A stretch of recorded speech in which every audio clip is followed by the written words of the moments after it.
আসসালামু আলাইকুম। ইয়ামি রান্না ডেইলি লাইফের তরফ থেকে আমি চলে আসলাম আবার নতুন একটা রেসিপি নিয়ে।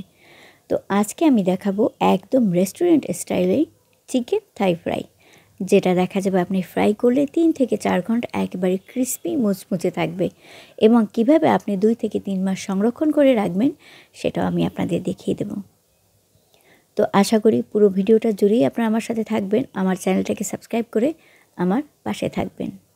তো চলুন মূল রেসিপিতে চলে যাওয়া যাক। তো এখানে আমি চিকেন খুব ভালোভাবে ধুয়ে পরিষ্কার করে নিয়ে নিয়েছি। এখানে প্রায় 1.5 কেজি পরিমাণ চিকেন আছে এবং আপনি দেখতেই পাচ্ছেন আমি এটার কীরকম সাইজ করেছি। খুব একটা যে বড় তাও না, আবার যে খুব ছোট তাও না, একদম আপনি দেখলে বুঝতে পারবেন আমি কীভাবে সাইজটা করে নিয়েছি। এখন আমি এক এক করে সব মশলা দিয়ে দেব। তো আমি এখানে 1 চামচ আদা বাটা, 1 চামচ রসুন বাটা, কিছুটা পরিমাণে লবণ, হাফ চামচ পরিমাণে টেস্টিং সল্ট, হাফ চামচ পরিমাণে গোলমরিচের গুঁড়া,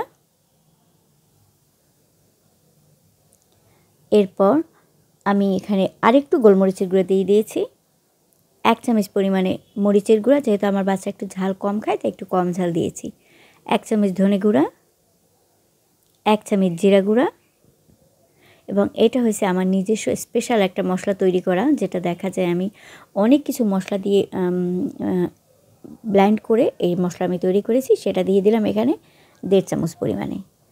তো এরপর কিছুটা পরিমাণে সয়া সস, এরপর আরেকটু ডার্ক সস দিয়ে দিলাম।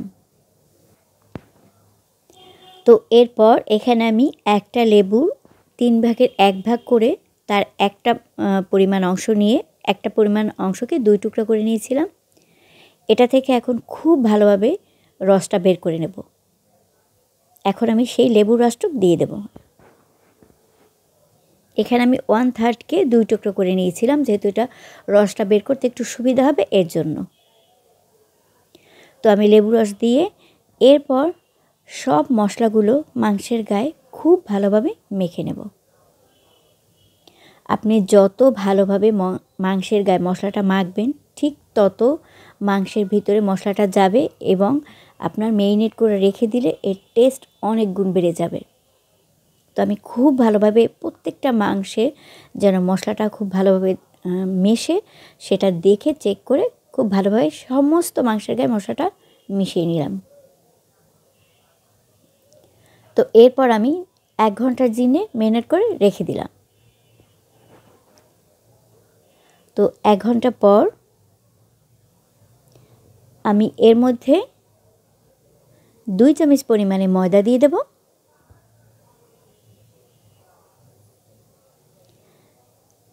আর 1 চামচ পরিমাণে কর্নফ্লাওয়ার দিয়ে দেব। আমি এখানে 2 চামচ পরিমাণে কর্নফ্লাওয়ার দিয়েছি।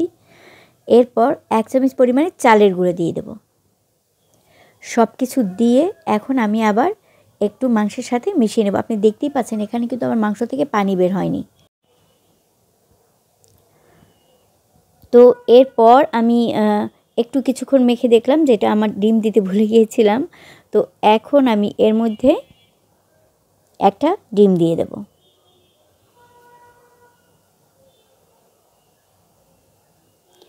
একটা ডিম আর কিছুটা পরিমাণে ফুড কালার, এটা একেবারে অপশনাল, যদি আপনারা না চান দিবেন না, জাস্ট একটু দেখতে ভালো লাগে এই কারণে, যেহেতু কালারটা একটু ভালো আসে এই কারণে আমি সামান্য একটু ফুড কালার দিয়ে দিয়েছি।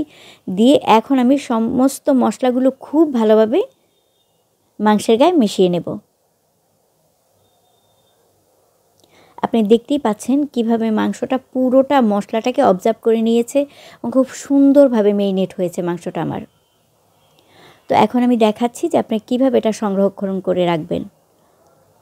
তো ওখানে আমি ছোট একটা বক্স নিয়ে নিলাম, যেহেতু আমার মাংস এখানে খুবই কম। তো আমি জাস্ট আমার একটা ছোট ছেলে ওই মাংস খায়, তেমন আর ফ্রাই করে খাওয়া হয় না। তো এই জন্য এখন তার জন্য আমি কিছুটা পরিমাণে ভেজে দিব আর বাকিটা ফ্রিজে রেখে দিব। তো এখন আমি দেখাচ্ছি আপনি কীভাবে ওটা ফ্রিজে রাখবেন। তো আমি ট্রের মধ্যে প্রথমে একটা ট্রেতে সব চিকেনগুলো পাতলা পাতলা করে লেচে দিয়েছি, কারণ যখন আপনি একবারে পুরো করে দিয়ে দিলে ওটা বের করতে গেলে আপনার প্রবলেম হবে। এর জন্য পাতলা করে একটা লেয়ার লেচে চিকেনের। এরপর আমি উপর থেকে একটা পলি ব্যাগ দিয়ে দিয়েছি। আপনি এখানে মানে যেটা ফয়েল পেপার থাকে ওটা দিতেও পারেন।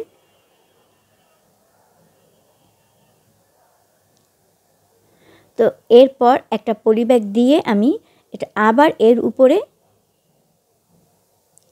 পাতলা করে আরেক লেয়ার চিকেন দিয়ে দিয়েছি। এতে করে দেখা যাবে আপনার যখন একটা হোক, দুটা হোক, চারটা হোক, যখন আপনার চিকেন বের করা দরকার আপনি আস্তে করেই দুটো বের করে নিয়ে নিতে পারবেন। কিন্তু একবারে যদি ঢিপ দিয়ে সব রাখা হয় একত্র করে, তাহলে দেখা যায় আপনি চিকেন বের করতে গেলে পানি হয়ে যাবে, বের করে মানে পানিতে রাখতে হবে, অনেক ঝামেলা।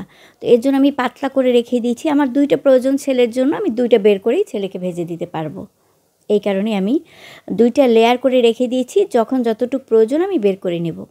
ঠিক এভাবেই আমি এরপর এর উপরে আর একটা পলিব্যাগ দিয়ে এরপর ঢাকনাটা ঢেকে ফ্রিজে রেখে দিয়ে দেবো।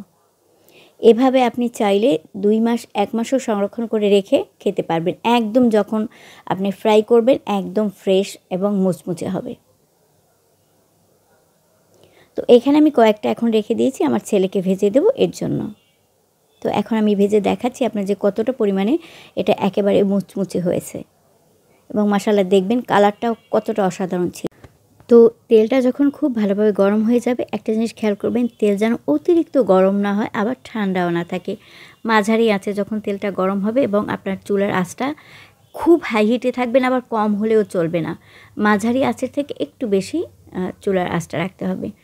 তো যখন তেলটা খুব ভালোভাবে গরম হয়ে গেল, আমি এর মধ্যে এক এক করে চিকেনগুলো দিয়ে দিলাম। যখন দেখব চিকেনে হালকা একটু কালার চলে আসছে, তখন আমি চিকেনটা উল্টে দেব। চিকেনটা বারবার উল্টাবেন না। এখানে আর একটা জিনিস আপনি খেয়াল করবেন, আপনি থাই ফ্রাই 5-6 মিনিটের মতো ভেজে তারপর উঠিয়ে আবার সেকেন্ড টাইম ফ্রাই করা যায়, যেটা আপনার থাই ফ্রাই একটা মোস্ট ইম্পর্ট্যান্ট জিনিস। কিন্তু যদি আপনি না চান তাহলে একবার ফ্রাই করেও সেটা খেতে পারেন। আমার ছেলে বেশি একটা মানে ডাবল ফ্রাইটা পছন্দ করে না, এর জন্য এখানে আমি একবারই ফ্রাই করেছি। তো মাশাআল্লাহ দেখতেই পাচ্ছেন কি সুন্দর একটা কালার চলে আসছে। এখানে যদি আপনি চান কিছুটা সময় বাইরে রেখে আবার ফ্রাই করে নিতে পারেন, কিন্তু এটা আমি একটু বেশি ফ্রাই করে নিয়েছি, যেহেতু আমি একবার ফ্রাই করব, ডাবল ফ্রাই করব না, এই কারণেই। তো মাশাআল্লাহ দেখতেই পাচ্ছেন যে কত সুন্দর কালার আসছে এবং কতটা মুচমুচে, এবং এটা আপনি যদি 2-3 ঘন্টাও রেখে দেন তারপরও একদম ক্রিস্পি থাকবে।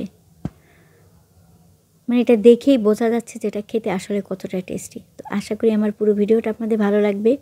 আর যদি ভালো লেগে থাকে তো অবশ্যই আমার চ্যানেলটাকে সাবস্ক্রাইব করে আমার পাশে থাকবেন, আমাকে এগিয়ে নিয়ে যেতে সাহায্য করবেন। আল্লাহ হাফেজ, ভালো থাকবেন।